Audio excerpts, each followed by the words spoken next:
How to access your email account from cPanel Webmail. Webmail allows you to access your email account through an internet browser. In the address bar of your internet browser, type https://example.com/webmail. Here, example.com is the domain of the email address we want to access. Just replace example.com with the domain of the email address and hit Enter button. Now enter the email address and password.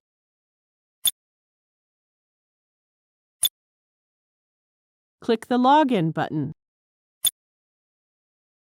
You can click to check this box so that you can directly open the inbox next time you log in.